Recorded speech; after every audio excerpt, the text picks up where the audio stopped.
A note: following advice from work-life imbalance may lead to action being taken by HR, your family, the authorities, or higher powers.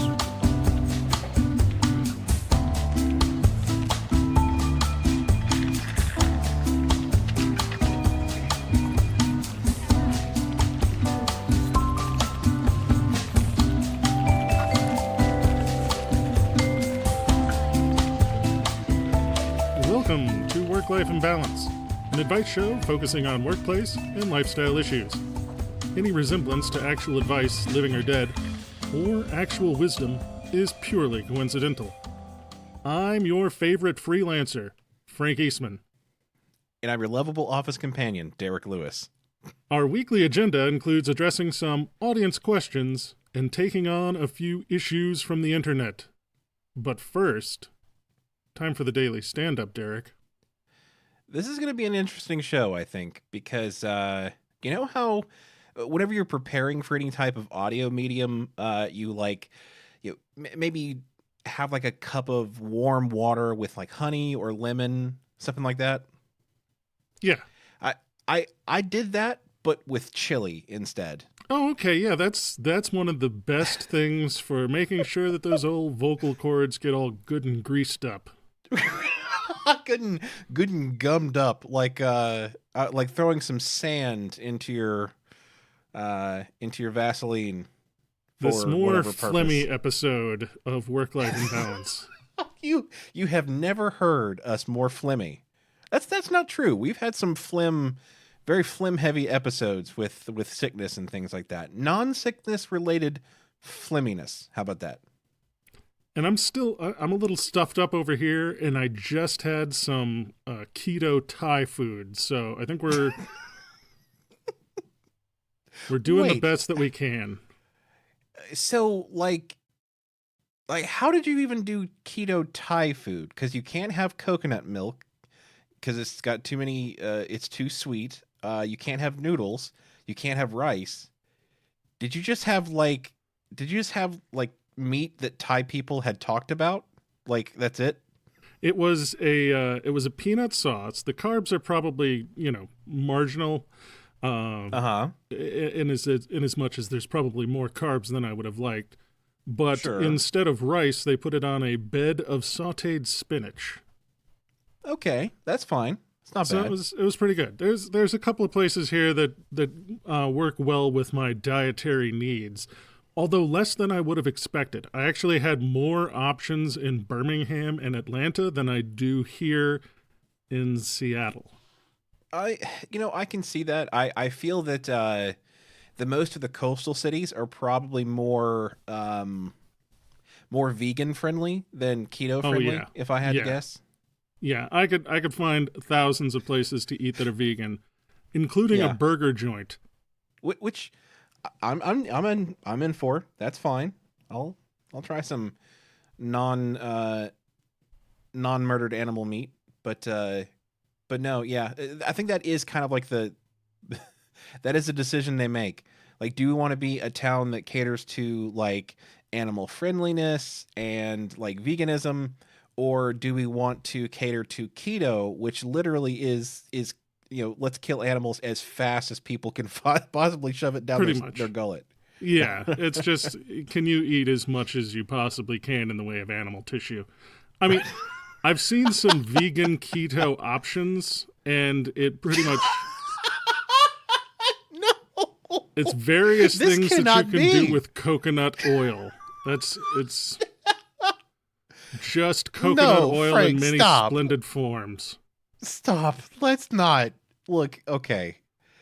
I'm having a real hard time even like wrapping my mind around the concept of vegan keto. Like, never, like, very rarely have two words like been put next together in a more oxymoronic fashion. Oh, I don't know if I have the brain power to deal with this. Just gonna lick a coconut. That's all you've got left to you. Just lick a coconut and pray for sustenance some other way. What'd you have for the daily stand-up? Well, today I was going to finish out talking about my trip to Seattle. Uh-huh.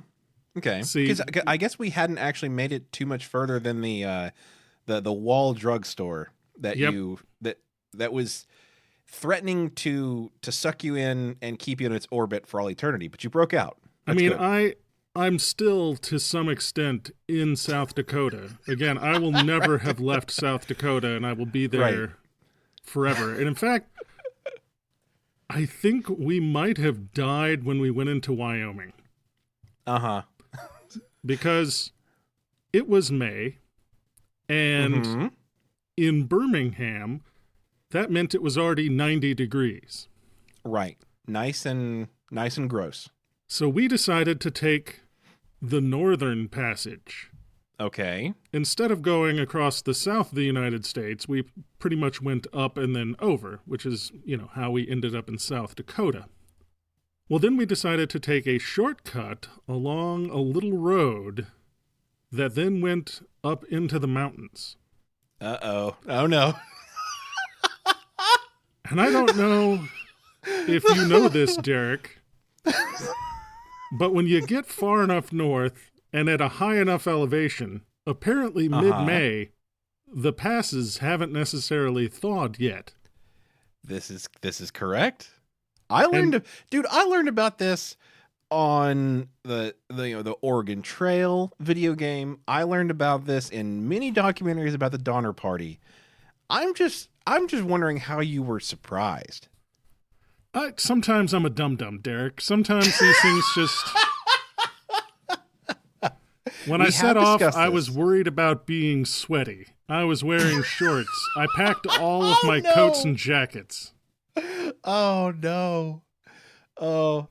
So So you were ultimately unprepared for this. Well, we get to this rural-ass area on this little tiny side road that's just, it's on the map, but it's just 2 lanes.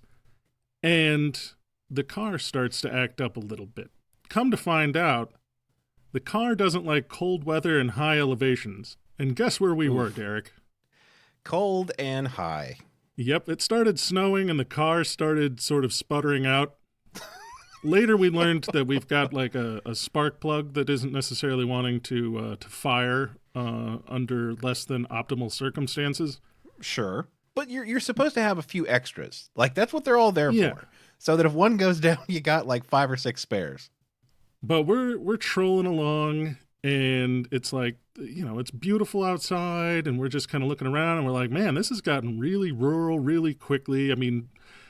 We had entered Wyoming. There was a few things there, and then we turned off on the side road to go up into the mountains, and everything sort of disappeared.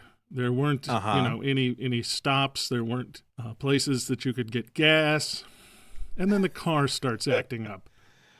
It starts sputtering. We start losing power. Eventually, I'm forced to pull over. And I'm literally looking at a snowy pass through the mountains. The road goes between 2 mountains, and there's snow everywhere. And the car stopped working, and I was like, this is how it ends, I guess. Well, technically, no. This is how it ends for you. But you've been, we joke about ourselves being hefty people. Really, we're just planning for family safety because now that you might have been in a Donner Party situation, you are the long-term meal plan. So they should be able to hold out till midsummer. So I've often joked, because we had the cats with us, and I've often joked that with my cat, it's going to be one or the other of us. Whichever one of us goes first, the other's going to eat. Just right. As nature intended. And I figured that this was the time. This is when we were going to have to decide which of us left the car. But eventually I turned the car off, I turned the car on, and we sputtered and sort of jerkily, haltingly got ourselves up to the top of the mountain. And I was thinking, all right, this was a bad idea. I had a bad idea. I could have had better ideas, but we'll make the best that we can with this. And we get to the other side of the mountain, and there's just nothing out there for miles and miles, and our car is still not working. And so we're kind of easing it back down the mountain, and I'm thinking, all right, maybe we can find civilization somewhere. Uh-huh. And eventually, we did find civilization just in time for the car to miraculously start working perfectly fine again. And this is kind of how we discovered that the car doesn't necessarily work at high elevations and cold temperatures, because we came back down out of the mountain to find civilization, and everybody's like, the car seems to work fine. And it's like, well, it didn't when I was on the mountain and contemplating having to eat my cat. Yeah, I mean, it definitely sounds like the civilization stopped so when you're going up the mountain, civilization stopped before altitude was a problem, and there was nobody up there. When you came back down, same thing, nobody there until the altitude stopped being a problem. So maybe it was, it seemed coincidental, but maybe there's a reason that people did not go to the top of the mountain all the time. Maybe there's some strange reason. Yeah, it's probably because it's an inhospitable place where people shouldn't go, Derek. And that kind of describes Wyoming. Uh-huh. Wyoming is a creepy place. There's a lot of land and not a lot of people in Wyoming. I joked about South Dakota, but I didn't really know about South Dakota. I did live in Wyoming for a year and a half when I was a kid. So I remember driving for hours, and whenever you're in Idaho or Kentucky or Missouri, you get miles and miles of nothing but flat and corn, and that's all you get. Cornfields and power lines. That's the majority of the plain states. But then when you get out to Wyoming, you can drive for hours and see nothing but just white snow and a little bit of muddy tracks along the road, but that's it. You just go and hope that you got enough gas. That's it. Eventually we got to Montana. So I'm looking up, I'm going to Google a map of the United States because my geography is not very strong. So I want to follow along with this journey so far. All right, so I've got a map of the United States. So we went from Alabama, skipped a few states that we don't care about, that aren't very funny, went to South Dakota, Wyoming, and now we are in Montana. Right. We cut across a bit of a corner of Wyoming, and we get into Montana so that we can head up towards Spokane, Washington. Okay. Now, Wyoming, there was just not a whole lot there except for some mountain. Yellowstone's down there. You get into Montana, and Montana is a little similar to Wyoming, except it seems to be surrounded on all sides by mountains. Okay. And it feels they call it big sky country. And I'd never really, thought of why until I had been there. And you look around, and on every horizon is a gigantic mountain range. But then inside of Montana itself, it just seems to be flat-ass nothing again. So, all of Montana is one big valley, essentially. Pretty much, where everybody decided to settle in the valleys. We went through Butte, and I was honestly expecting that I was going to get to, bring a lot of comedy to my Butte, Montana experience. Right, which I'm trying to let you finish sentences while saying Butte without making fun of it. But my resolve is waning, so please continue and hurry. Here's the thing. Nobody in Butte finds the name of the city funny. And it's not even in a we're tired of hearing the joke kind of way. I looked around. We went to several places looking for something that was funny. That was I've got a nice Butte. Right. I'm more of a Butte man. Something that would just... Everything's better in the Butte? Yeah, just really touch on the name and its funny possibilities. Right. And the people of Butte seem to be not necessarily a comedic people.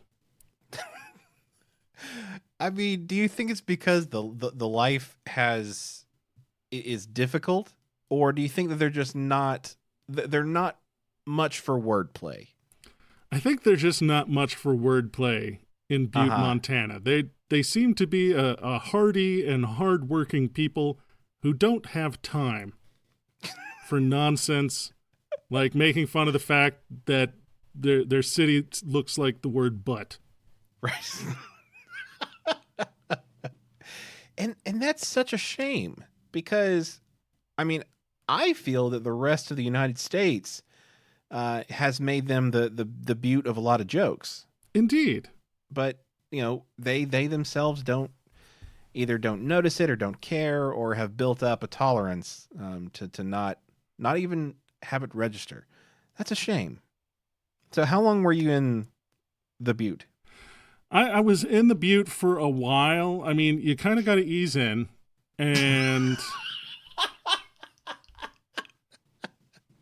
we stopped for a bit to make sure that we could make the transition easily enough, but couldn't find anything funny about it.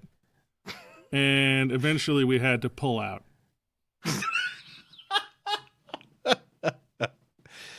Oh, so I mean, do you find yourself going back to the Butte? No, I don't think I'm going to go back to the Butte. I think that it wasn't for me. Well, it's good that you learned about yourself.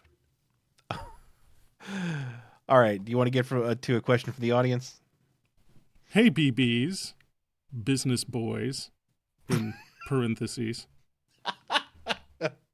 I work in an IT group with a number of other network professionals and generally enjoy the people I work with.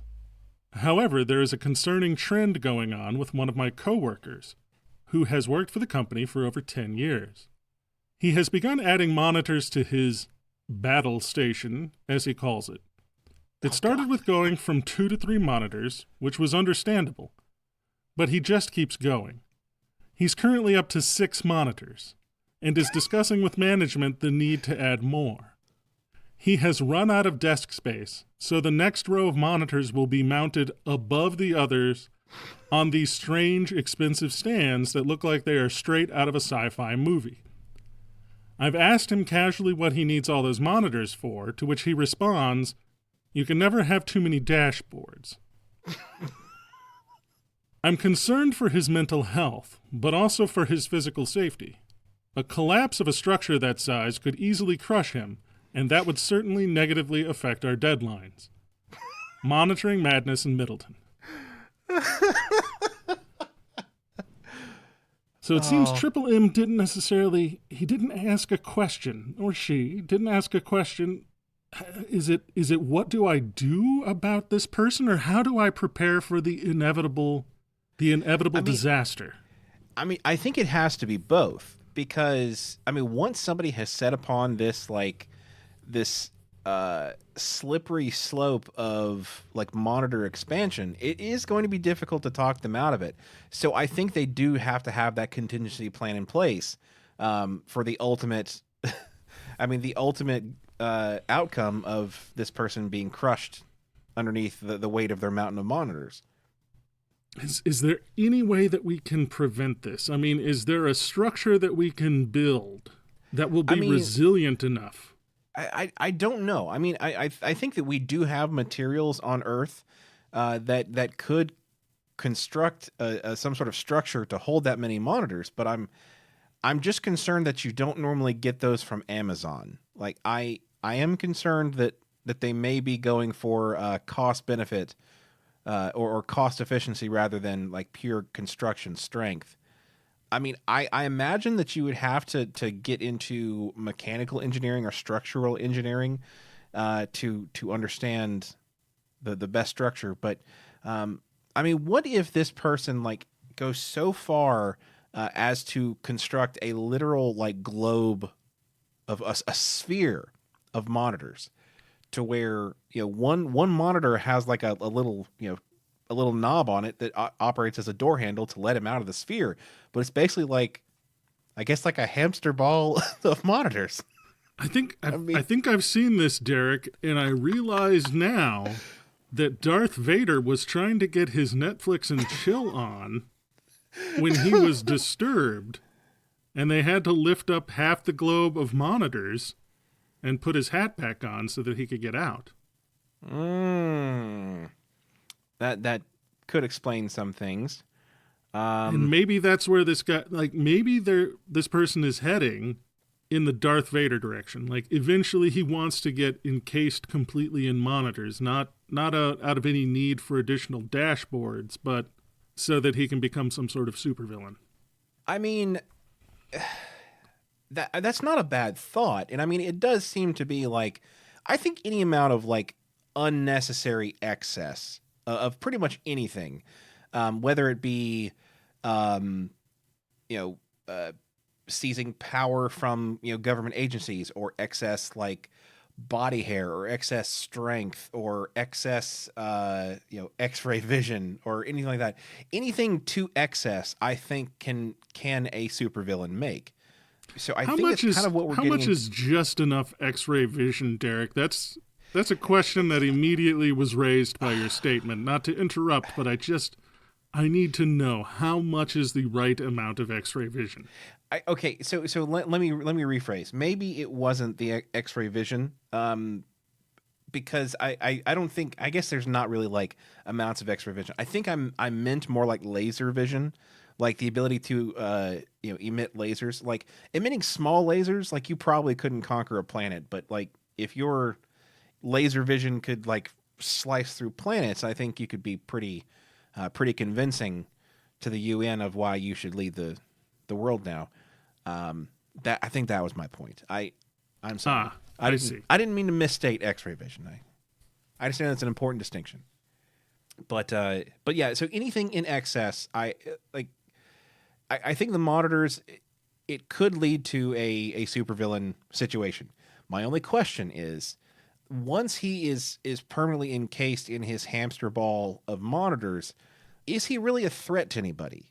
Like, what would his powers be? I think with that many monitors, he would be able to have a dashboard for everything. Literally everything. He would know all. So, okay, so his multiple monitors are giving him, some form of omniscience, which, I could see that being a superpower. What's the room in X-Men that does that? Xavier has that big room that, essentially this may be what he's trying to create. Something that can magnify his weak psychic abilities so that he can reach out and touch everyone. Well, okay, so maybe less that. Maybe this is the low budget version of, like, if I can't psychically link with everybody, I'll at least be able to check on CPU usage for most of the computers on the planet. Right.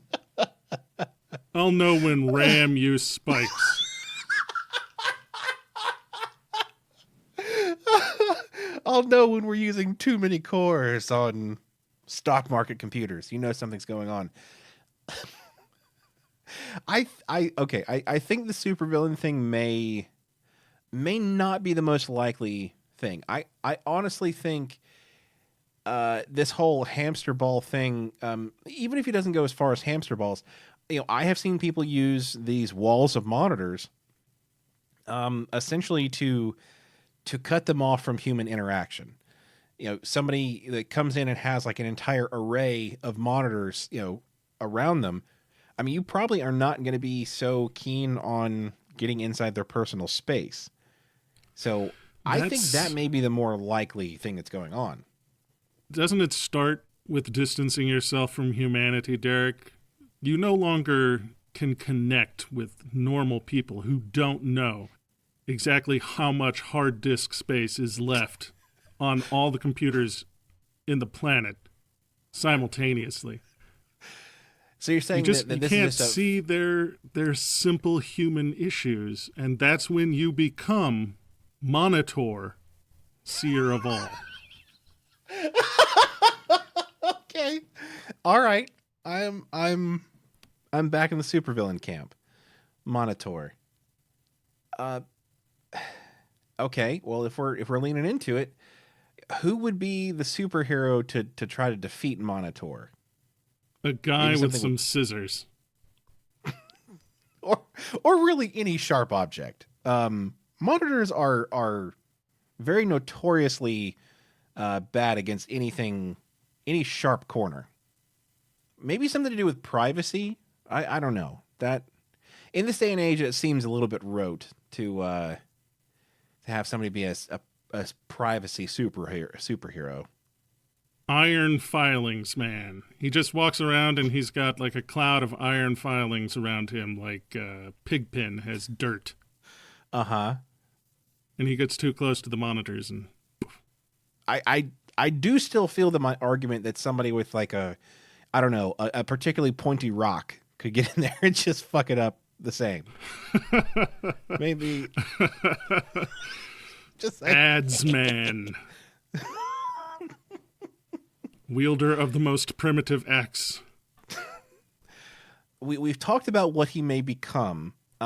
Is there any way to if they can find some particularly sharp rocks and don't care about their job, or can develop some other superpower to make all the monitors stop working at once? I mean, I guess unplugging would be fine, but if they can't stop it, if they can't stop what's going to happen, what happens when this person finally meets their demise? Whether through a monitor falling incident or the superhero overtakes them. I mean, I think it depends on how far they've managed to get in their hamster ball of monitors. Like, if they've gotten completely hamster balled and there's no entrance or exit. Uh-huh. I think this is a situation in which we're going to have to take out a wall and just kind of roll the mass outside and have it taken away. Right, which, I mean, that's like fine. Like that's dealing with like the physical fallout of the catastrophe. I'm talking about what this person is really concerned about, which was the the increase in their workload that comes from this person being crushed. Oh, I mean, the only response then is that they're going to have to take up the slack on dashboards. Yep. And they will become the next monitor. It's a curse, really. It's once you've seen the data that you can get from the dashboards, you are inevitably drawn to adding more and more monitors to your own personal rig until we're all encapsulated. This is dangerous. But I think you're right. As soon as I finished talking, I realized what the outcome was going to be. So we know that after this person is crushed, they become the next monitor. So one of two things: how do they break the cycle, or how do they effectively become monitor to keep themselves from being crushed? Because we're all about solutions here. Workable solutions come out of this podcast, as is our mantra. I think part of it is, like, I've seen more and more curved screens in the monitor biz lately, and I think those will help you be more efficient in your encasement, because it's less trying to form a globe out of flat panels and more there's already a curvature. That's a good point. They did make a point of saying that curvature. Right. They did make a point of saying that the person had been there for like 10 years. So chances are they started their collection of their vast array of monitors with like some of those crappy, like, I forget the aspect, like 4x3 monitors, and have started to, go out from there. So it's including a lot of older technology that wasn't good for building this massive hamster ball array. So yeah, if they start today with some of this curved screens, I think they could do it well. Yeah, I mean, I think the original monitor has a couple of like those 26-inch CRTs that weigh about 180 pounds apiece. Oh Christ! Oh, that's.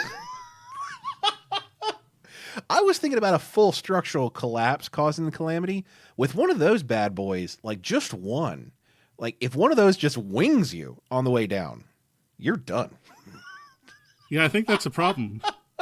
I don't think he's going to be able to get very far using those old monitors because the heat output from those, if I remember correctly, was not insignificant, and you put enough in a room. Right. And he's just going to be super villain jerky. Right. So either this, I think this is a problem that's going to solve itself. Either he's going to be lightly winged by one of those CRT monitors and killed, or he's going to be baked, hoisted on his own petard, as it were, baked by the CRT monitors, or some of the early days of LCD monitors.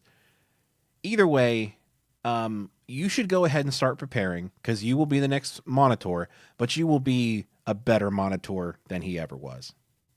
And I would suggest you go ahead and start hiring now for the person who's going to replace you when your time comes.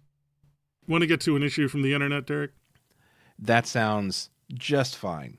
Let me pull up my 15th monitor over here. All right. No, Derek, look out. Oh, man. I used to work at Circuit City, and we had to we had to set up displays for those big CRT monitors. Some of those bad boys weighed 45 pounds. God, those flimsy shelves were just no match for a row of 10 of them. Man.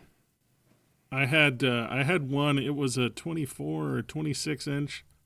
Today it wouldn't be very big, but I had to have a full-size desk because it was 2 feet long. And not anything like this IKEA stuff. No, it had to be dense oak. When it came on, it kind of went. People a couple cities over noticed their lights dim a little bit. It's uh-oh, Frank's writing a term paper. All right. This issue is entitled How to Ask My Supervisor to Read My Emails Instead of Asking Me by Nice Guy. Sure. I'm working in IT, and I include my supervisor in emails when necessary. I notify him through Jira tickets, Jira being an issue tracking service, or Jira tracking framework, whatever. It's nerd shit, Derek. Nerd shit, yes.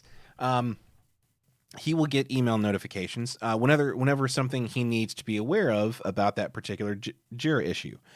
Usually my emails have all the information he needs, such as details, attachments, screenshots, etc.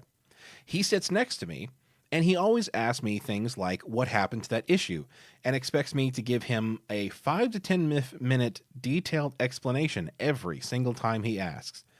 I have made comments to him a couple of times, such as, "Did you read my email?" or "Read my email first and ask me if you need any further information." But when I make those comments, he gets upset or angry, which I feel is counterproductive and bad for my career.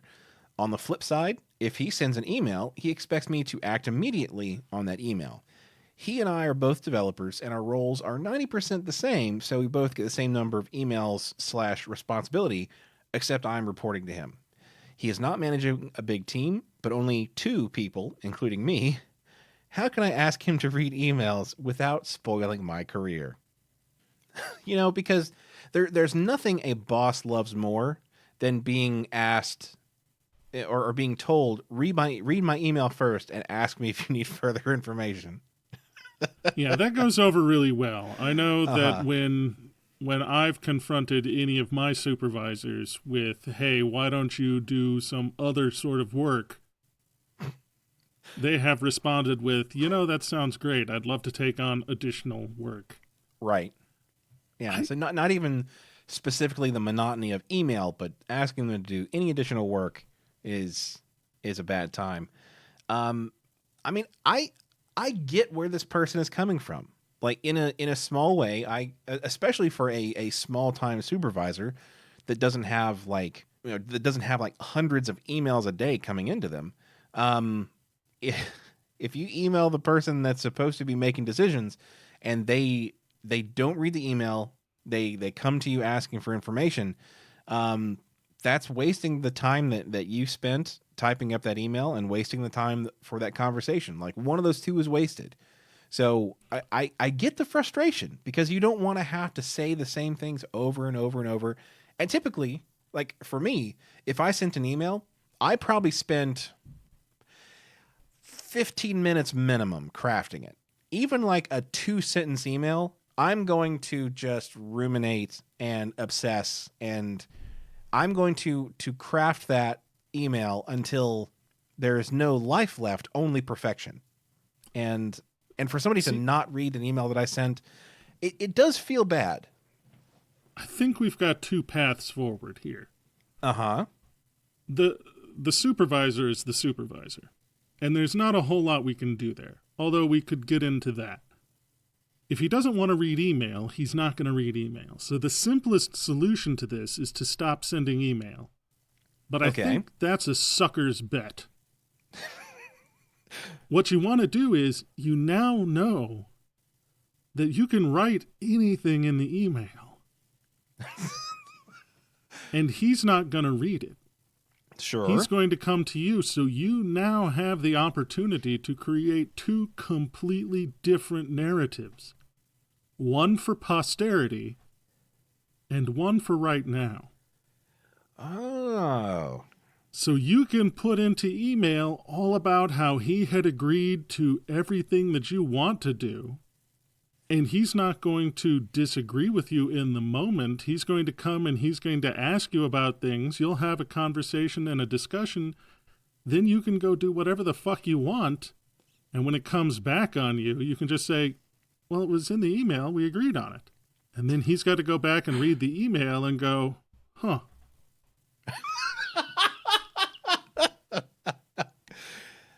Oh, I mean, that's fairly bulletproof, I feel.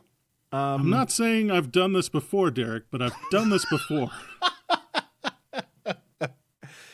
I mean, so A+ for effectiveness, absolutely. And if you're looking for a way to, cover your butt so you don't get in trouble, or to lay the trap for him to eventually get fired, I think that's a great strategy. That's good. But at the same time, I'm not saying it's not effective. It's going to be effective for those things, but it's not fixing the now. It's setting up for him to be, removed later, but it's not fixing the now. Well, it's all about playing that long game, Derek. That's what I said. You can't really work with the fact that he's the supervisor unless you remove him as the supervisor. And you do that through your newfound power of making these double narratives. I mean, I see that. I think you're right, because then and you could get silly with it too. Like if you I do like putting things in emails very occasionally for people that don't actually read my emails. Something kind of nonsensical, just to see if anybody actually reads it. There have been a couple of times where people have been like, well, what did you mean by that? And I know they read my email. Some people just, I put that in there for months and nobody ever notices it. So here's my thing. I think there's a chance that we can fix this, but not through regular emails. I think what you're going to have to start doing, so here's my proposal. I say that they start recording their emails in video form, like doing a little vlog about whatever is going on, and then just sending a link to their manager with no description, no nothing, just to send that to their manager and have them watch it. Do you think that would be more effective or less effective? That's my question. I don't know if he's going to be willing to watch a video where he wouldn't read an email. It seems like this person craves human interaction, and that means he's some sort of monster.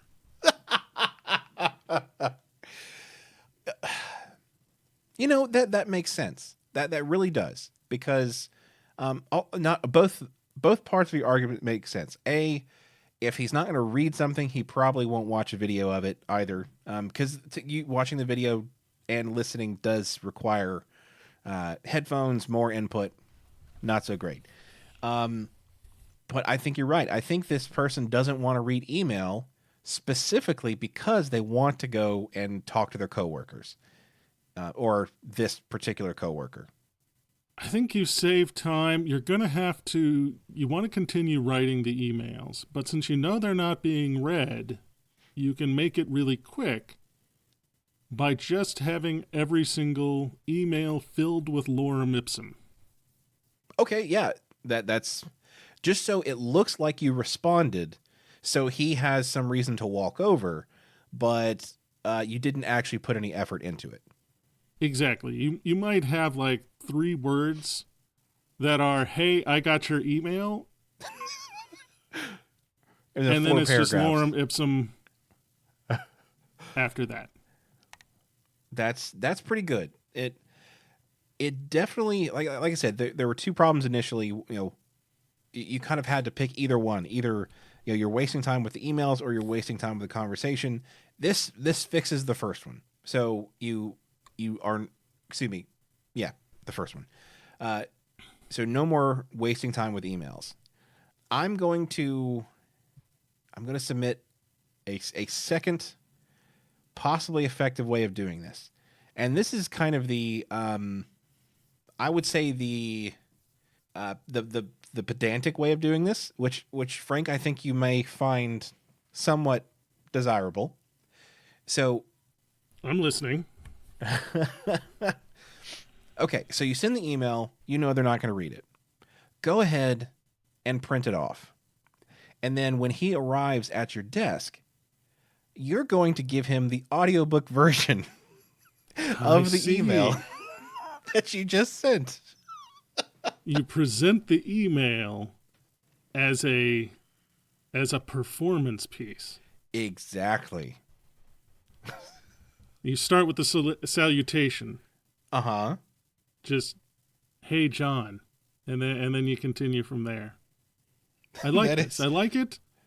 You're saving time. You don't actually have to come up with any sort of conversation, and that was sort of in the same vein as where I was thinking, because I was thinking that if you've written the email and you want to save the energy, that instead of having the conversation, you just do the Ferris Bueller. Which would be, in this case, you're going to need a mannequin. And you're going to put the mannequin in your chair, and you're going to dress the mannequin up like you. And then when he comes over, he'll have a conversation with the mannequin. Yeah, that's going to end up with you getting fired, I think. Well, I mean, not necessarily. I mean, if it's a convincing mannequin, I could see that. I would say that it would take a little bit of pre-planning, or like, you have to know your boss's pattern, so that like once you send the email, you know how much time you have to set up the mannequin. Because if he's like really quick about it, if like, you send him the email in like 30 seconds, he's at your desk, then, you really have to be very, very quick about setting it up. But if you've got like, I would say minimum of 15 minutes to set up this elaborate ruse. Does that sound fair? 15 minutes? I mean, I think that's a lot for the kind of manager that I've seen, where you send them an email and they immediately manage by walking around.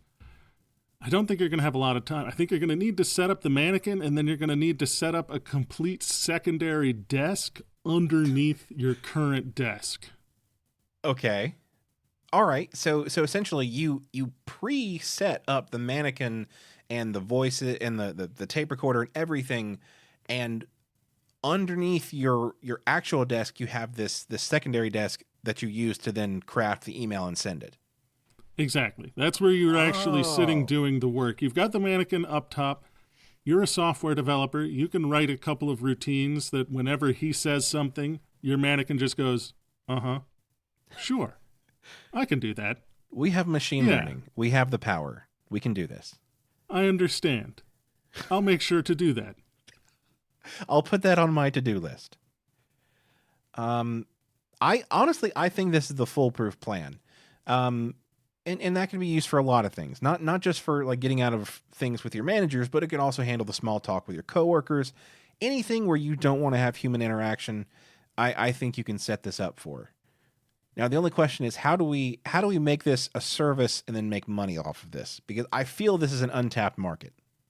I mean, this is probably again one of those opportunities for delegator, where we outsource it. Yeah. So we have Delegator, which is our application for the universal gig economy. Yes. This could be another service that we provide through Delegator. I think that's perfect. Want to hit an audience question? I am struggling to work constructively with one of the people at my office. He has an enormously outgoing personality and wants to talk to everyone constantly. It's not a problem where he doesn't get his work done, or even that I don't like him. It's just I have such extreme social anxiety that just contemplating being in the same room with him freaks me out. I've started moving around, working from empty conference rooms, claiming to be in meetings, just to keep him from stopping by to chat every hour or so. Do I continue with my charade? Do I confront him about my desire to be talked to less? Will I sound like an asshole? Anxious in Alameda. The answer to the final question is yes. So we'll just go ahead and get that out there. I don't think that social norms of any sort allow you to be like, hey, can you stop talking to me because I don't want to talk to anybody. Yeah, there is nothing that will allow you to do that and get what you want, which is unfortunate. I know that seems to be a gap in the social construct, but it's not possible. You are stuck. And, whenever you say it like that, like, you feel bad about it because this person is, they're probably very kind, very outgoing, very personable. You're basically going to tell them to their face, you are too happy and it makes me upset.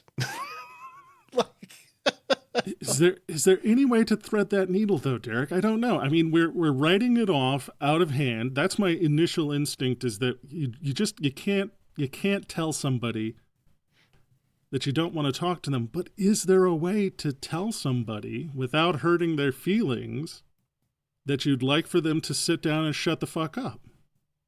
I mean, I know that you could probably have an adult conversation with them, but that requires a level of social or emotional intelligence that I do not have. It is dangerously close to conflict, which I do not handle well.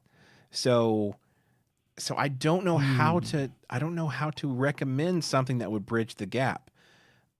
Because I mean, we've talked about it before. Like, I don't want to make people upset or cause hurt feelings. So, like, I would be on the side of continuing the charade. Like, I mean, how would you handle it? Because I feel like this would be one of the things that you would not necessarily enjoy. A coworker that just sat next to you and talked all the time. Well, I mean, I moved to Seattle for a reason, Derek.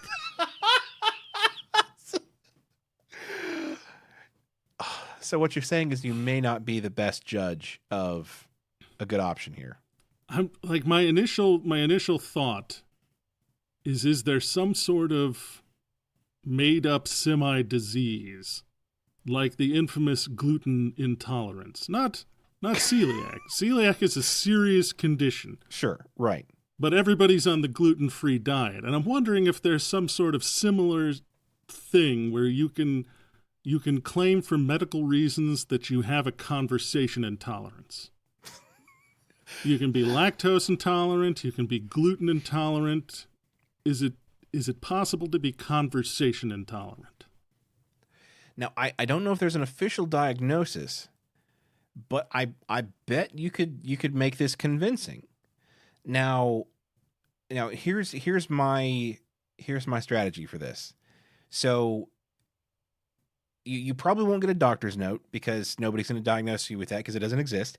But what you do is if you have a mild allergy, we're not talking like, severe, like, if it sends you into anaphylaxis, chances are this is not the strategy for you. But if you have something like, I have a mild allergy to like pineapple and stuff like that, there's some things that like when you eat it, it's going to give you like some hives and stuff like that. Things that like aren't me and pork. Exactly. Perfect example. So, what you need to do is start setting this up to where every time they come over to you, you introduce that agitating substance or whatever it is to your system, to where about 5 minutes into the conversation, you'll break out in hives. And so every time he comes over, I start chewing on a Cuban sandwich. I mean, I will say that's a little bit of mixed signals to your body, because like if that were me and every time a person came over, I got a Cuban sandwich, I think I'd want them to come over all the time. See, that was what I was thinking, because I do kind of miss a good Cubano, and this would give me a reason.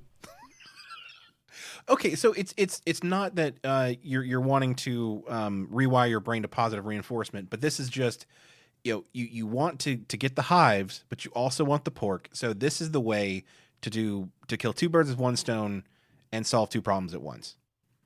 Yeah, except Okay. he might be able to draw the connection when I'm saying later, hey, it's not you, it's me. I have a conversation intolerance. It causes me to break out in hives whenever someone talks to me. He might go, yeah, but at the same time, you're always eating a Cuban sandwich whenever I walk over. Is it possible that's the cause of your hives? I mean, I don't feel that if somebody was breaking in hives, I would assume it was the Cuban sandwich that did it. Like, I don't feel that is a normal line of logic, unless now if you keep your pork intolerance a secret, I think you can pull it off. Now, I know that you like to share with people, and you like to tell people about yourself. So I know it's going to be hard, but you need to keep it to yourself so that you can pull that out and use it for deterrent if you need it. See, for me, I think what I could do, the pork sandwich is probably a bad idea. It takes a long time, and I'm going to enjoy it too much. You're right. Right.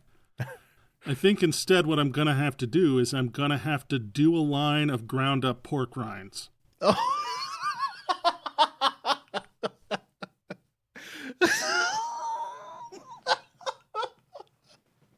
Just Scarface style. Just rolled up $100 bill.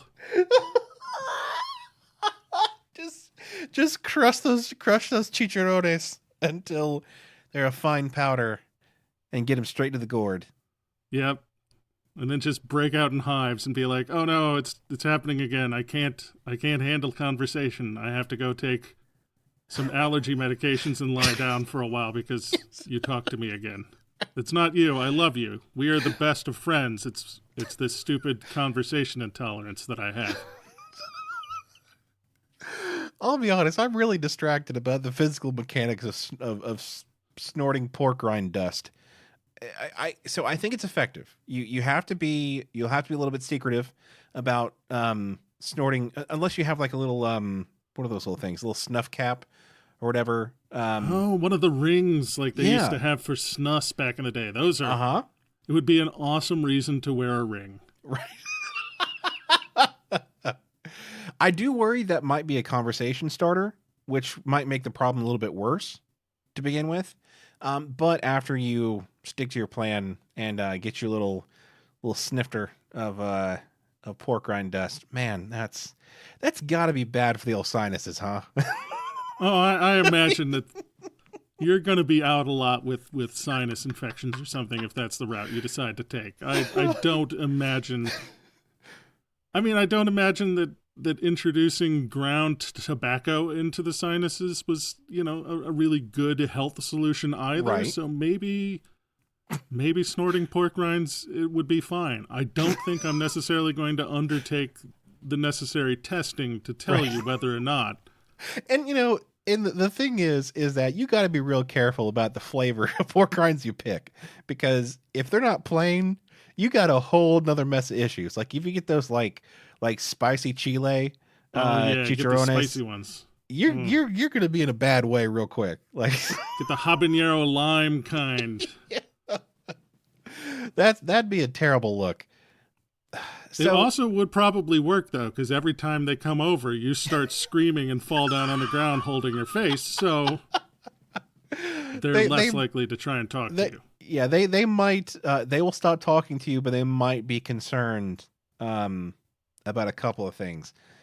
But, so this is effective. Like I said, I would definitely be the person that would keep up the charade, like keep avoiding things. Like literally, I have stopped going to like Starbucks because like somebody will ask me a question, I will give a stupid answer, and all of a sudden I've said something I can't take back. Like I have and burned. You can never go to that Starbucks again. Yeah, I've burned that Starbucks. Like I can't go back there, and it's really difficult to explain to people the aversion that I have to going back to those places, because when you say it out loud, like I don't go to that coffee shop anymore because I said a stupid thing to somebody who makes, $11 an hour and does not give a shit about like me or that conversation, but still I won't go there because I'm worried that they will remember. It doesn't sound good, but it makes sense to me. This is why there are so many Starbucks in Seattle, because Seattle is full of software developers, and they keep having to do this. So you could burn like one Starbucks a week, do all the weird social stuff that you want at one per week, and you could still get coffee every week for about 10 years. Oh yeah, no, I mean around here you can be like, man, this Starbucks is burned. I guess I'm gonna have to cross the street to the other Starbucks. Oh, we back in the late 90s, early 2000s, we made a lot of fun of Starbucks. Like not me and you, but like as a culture, we made fun of Starbucks for being literally on every corner across the street from one another. But now I can see they were setting it up for somebody just like me, and I appreciate that. Want to get to an issue from the internet, Derek? Let's do it. All right, this question is entitled, How to Get My Friends/Partner to Stop Texting Me Pointless Content by Slow Loris. So this is a little bitty cute monkey emailing this to us. Yeah. Poisonous, I think. Are they poisonous? I don't... Yeah, venomous, actually. They've got, I think, a little thing where they can stab people. All right, I'm making a note to Google that after we're done, but I'm not going to flex on you right now, but we'll see. Anyway. Stabby Monkey says, I have a handful of close friends, including my partner, who frequently text me a completely random picture or video of something cute and or funny. This person really likes using slashes and other like parentheticals, so buckle up. This is rough. And or funny that they found on the internet. I find this very irritating, but for years my response has been to either ignore it and pretend I was too busy to reply, or I reply with a one-word answer, e.g., haha, lol, cute. Replying or deciding whether to reply is always stressful for me because it feels disingenuous. And I always waste a few moments of my life thinking maybe I should tell them how I really feel, since I can't seem to figure it out from my lack of enthusiasm or the fact that I have never once reciprocated. But in the end, I usually go with one of my one-word answers because I don't want to hurt anyone's feelings and I don't want them to stop texting me about other important things. I would estimate that this happens on average once per day from each of these friends. Sometimes they skip a day. Other times I may get 5 in one day from one friend. Sometimes the intrusions are more involved than just a picture or a short video. It could be a 20-minute video or something I'm supposed to read. I have been present when they each get such messages from each other, and it seems like their response is typically a mixture of "aw, so cute" and "yay, my friend saw a random cute/funny thing and thought of me." So I understand that they want me to feel that way when they send me these things, and I appreciate the intent. So my question boils down to this. How do I get my friends and partner to stop texting me random cute/funny stuff from the internet in a way that it ideally won't hurt their feelings too much or cause them to stop reaching out to me in other ways that I like. God damn. Man, this is just the same question we dealt with already, Derek. I mean, we're back to doing lines of pork rinds here. So I think that's better done in person. So if you're snorting lines of pork rinds in your own time, I don't think that's somebody's concern that's sending you funny stuff. I will say, like, just the overwhelming sentiment that I'm getting from this person is that they have a full tree lodged squarely up their behind. Like there are branches popping out of their ears. This person is a certified dickhead. I understand. Like, I get part of this. Like, if my friends were sending me, like, funny stuff, like a funny 20-minute video, and there's 5 of them, sending me... So let's say, how many hours in a day are there? There's 24 hours. Let's say that, one friend sends me something funny every hour. If it's 20 minutes long, then a third of my waking day or more is spent watching shit that this person sends me. So, like, the extremes of it I get. Like, you don't want to be literally... I think that's like an edge case, though. Huh? It is an edge case, but it's the fear of it taking up their entire life. I get that. But, like, if somebody likes me enough to send me a funny cat or a bunny or something that they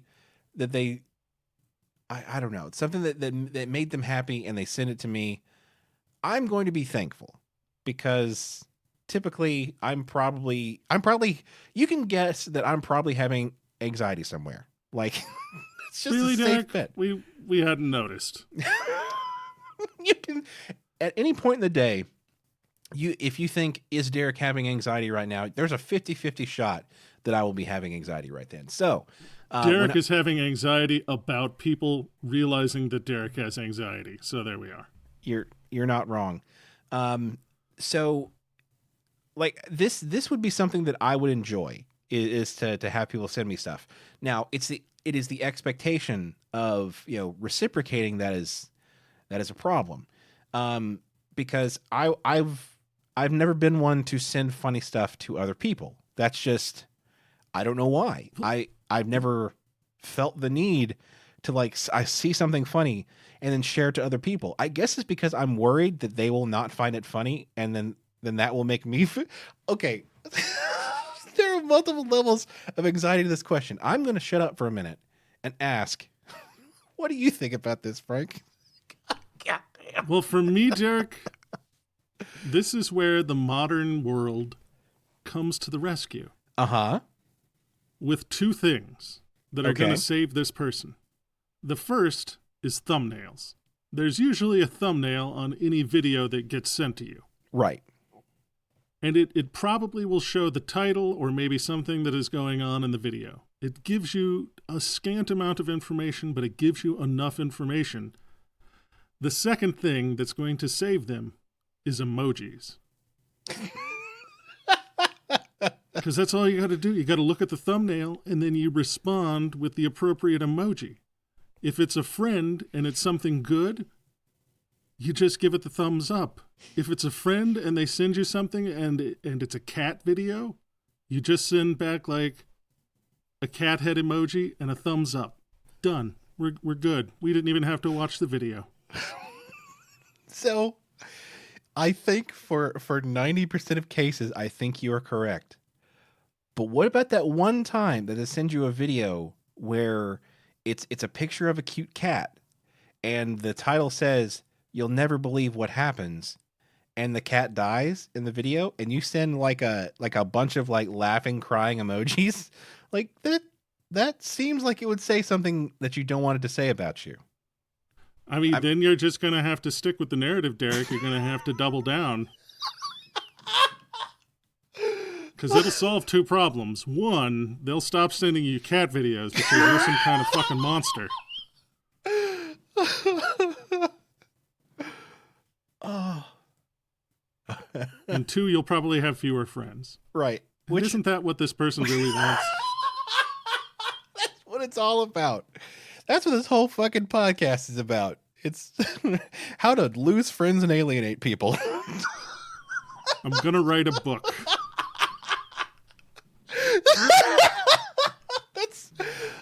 That's gotta be what, if we ever do write a book, that's gotta be what it's fucking called. Oh. How to lose friends and alienate people. Oh, I think this person needs to learn to love it, and I think your emoji strategy is correct, especially in this day and age when like emojis and whatnot are getting so, because like back in our day, so back in like late 90s, early 2000s, when, you know, I think probably both of us started using internet enabled devices, emoticons were very primitive. Like, oh yeah, they were a colon or semicolon and a closing parenthetical. Like, they were very basic. So we had to make do with, not that they didn't produce a lot of emotion. We had to produce ASCII art uphill both ways in the snow. Right. These kids these days, they've got it so easy. They've got their stickers and their animated GIFs and stuff that they don't have to craft this ASCII art. They just have to click a link or click one button, and all of a sudden it's this elaborate reaction. I mean, through the miracle of emoji technology, just the other day, I was able to wish a friend happy birthday by sending them balloon cake balloon. and nary a bit of English was used. Oh no, it took 3 seconds. Oh God.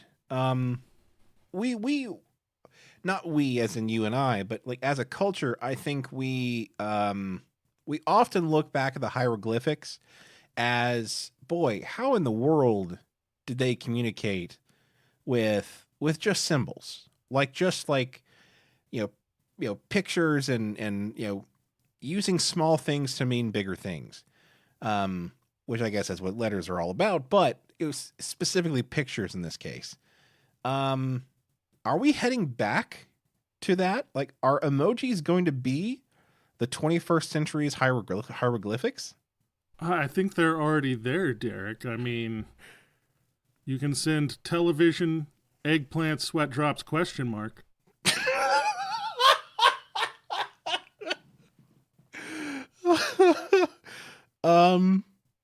No need to type out Netflix and chill ?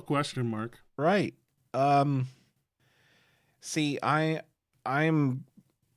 now concerned because I from the sidelines, like I saw this like emoji culture and stuff happening, and I didn't feel that it was an actual like threat to culture. I thought this was a flash in the pan that we were going to get over this. Like, this too shall pass. But I'm now concerned. This may be some sort of vision into the future. I have a lot of existential shit to worry about now. All I have to say, Derek, is ? Fist, clock face.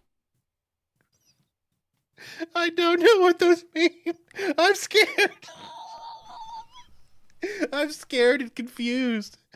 Is this what it feels like to get old? Frank, tell me. Yes, Derek. This is what it's like to get old. We'll never understand anything ever again. We're going to have to contact the children to get them to explain how to use whatever comes after computers. Oh, where's the hotline where I can send a picture of emojis and get back an explanation for what it means? Like some sort of, it's basically a translation service. Like, where's the Google Translate for this? We've got Spanish to English. We've got Japanese to French. We've got all this. Where is the emoji to English translator? God. Man, I've got so much existential shit to worry about now. Let's punch the clock. I'm Oh, I'm in a state. Are you ready for that? Is that okay with you, Frank? Let's do it. Okay. All right. Before we go, please send us your questions. We had a lot of fun here this week, and we want to keep that fun going. So if you would, think about your life, your work, and imbalance, and send us not emojis. Do not send us emojis. Whatever you send must be 80% text for us to ask it as a question. Is that fair? Is that asking too much, Frank? I don't know. I'm willing to take on the challenge, Derek. I think if someone sent us a question completely composed in emojis, I would read it and attempt to answer it. Okay. All right. I retract my previous statement. For the next 6 weeks, we are opening a window of time in which you can send us an emoji-laden question, and we will attempt to we will butcher it, but we will attempt to answer it. You can send those to questions@WLIcast.com. If you want to help support the show, you can go to patreon.com/WLIcast and become a patron. You'll get some cool swag to show off your WLI pride. Also, check out our website at WLIcast.com, where you will find links to our social media and our merch store. And there is nothing better for growing our audience than word of mouth. So that means if you like the show, share us with people you know and tell them all about us.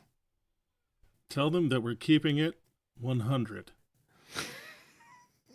God damn it.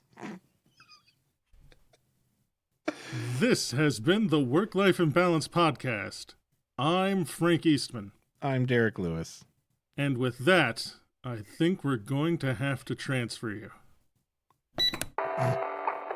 I'm gonna have nightmares about emoticons now, or emojis. I think they make an emoji movie. They did. We've reached the end, Derek. The Ouroboros has almost eaten the entire body of the snake, and it's the lips of the Ouroboros are on the back of the head of the Ouroboros. We have just about gone out of existence.